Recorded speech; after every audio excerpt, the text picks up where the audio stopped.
2025 is the year of NACS. I'm talking about the North American Charging Standard, the nice looking plug that Tesla uses for their vehicles. It's going widespread. This year, we're going to continue to see more automakers introduce native J3400 NACS onto their cars. And we're getting the first GM vehicle, the Cadillac Optiq V.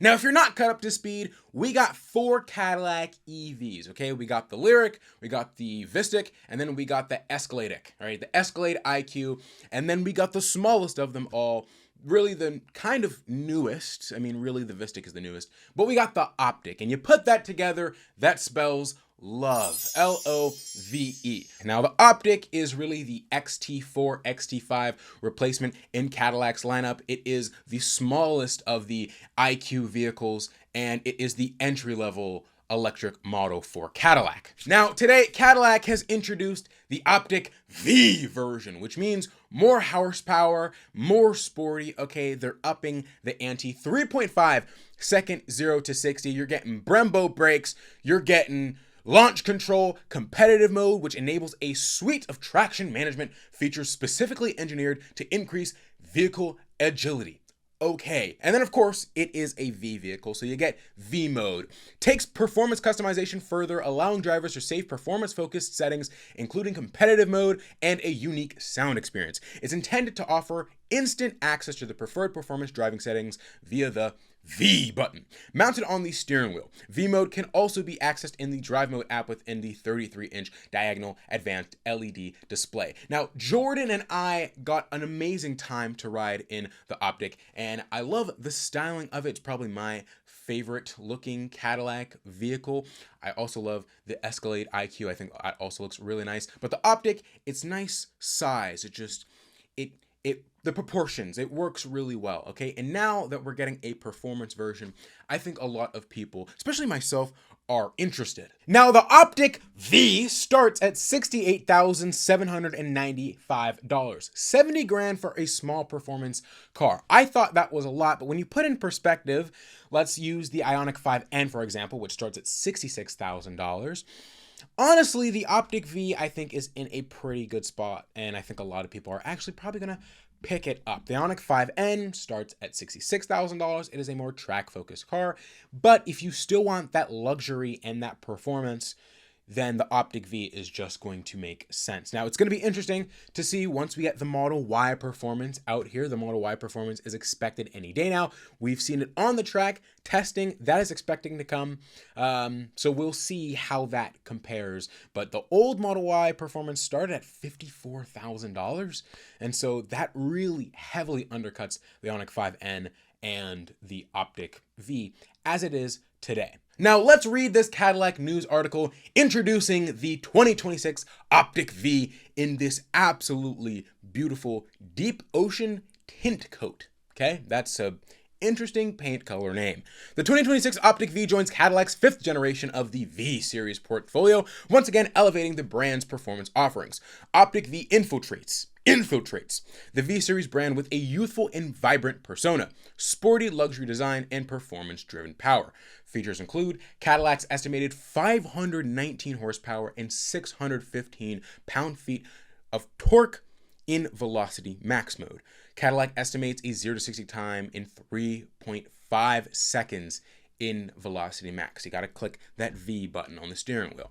An athletic and confident design featuring unique blue and carbon fiber accents inside and out, inspired by the V-Series badge. Optiq V will be sold in the US, Canada, Mexico, Middle East, and Israel, with production starting in fall of 2025. So coming up pretty soon. The 2026 Optiq V is General Motors' first vehicle confirmed to feature a native North American charging standard inlet, marking a major milestone in the company's commitment to simplifying the EV ownership experience and signifying the shift towards a unified open charging standard. By integrating a NACS port directly into the vehicle, GM will provide customers with direct access to reliable and convenient fast charging options across North America. Integrating the native NACS port into our vehicle architecture is an important step forward, reflecting our leadership in engineering and our commitment to providing our customers with more charging options, said John Cockburn, Optiq V chief engineer. Now, I will say, right, The Optiq charge port is on the driver's side front left. And so you are going to pull into a Tesla supercharger and you're going to be taking up 2 spots. Now, this is my opinion, but I cannot stand that automakers are introducing NACS on their vehicles and they're not moving the charge port. All right, we just got kind of leaks, Rivian introducing NACS on their charge ports, and they put it in the front left, which I get, right? Front left is honestly the superior option to me, okay? Front left is the front driver's side, front is the best charge port option. But if you do want to make it convenient for users who are going to be using most likely version 3 Tesla supercharger sites, then move the charge port, or just, and again, hot take, just give us adapters until you're ready to move the port. I understand the tooling and the schematics and all of the engineering.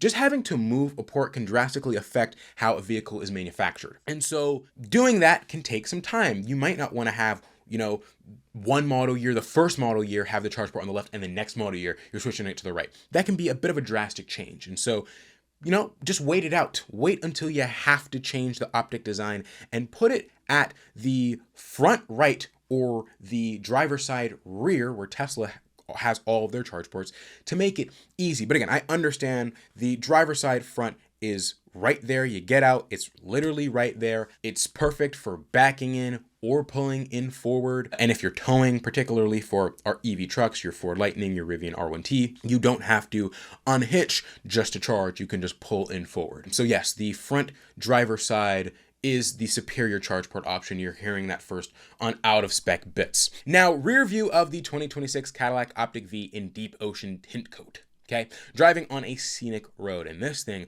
look how it's taken that corner. It looks stable. Agile and powerful performance, the Optiq V was developed for those that love to drive and push their vehicle to its limits, prioritizing a harmonious balance of aerodynamics, weight distribution, agility, and safety. The driver can conquer every corner for an enhanced driving experience. Optiq V features standard dual motor all-wheel drive and a Cadillac estimated 519 horsepower and 650 pound-feet of torque for a burst of power and acceleration. Optiq V includes a 85 kilowatt-hour battery that will enable a Cadillac estimated 700 miles of range. A Cadillac estimated 275 miles of range. And then, of course, you see here, V mode, launch control, competitive mode, Brembo performance front brake calipers are standard, okay? And then you're getting standard Super Cruise. As with other V-Series models, the Optiq V is identifiable by a unique front, which includes a new fascia design, the signature V pattern mesh in the lower grille, a high-gloss black front splitter, and body-covered lower trim. A carbon fiber package is available, which adds a carbon fiber front splitter, rear diffuser, and rear mid-row spoiler.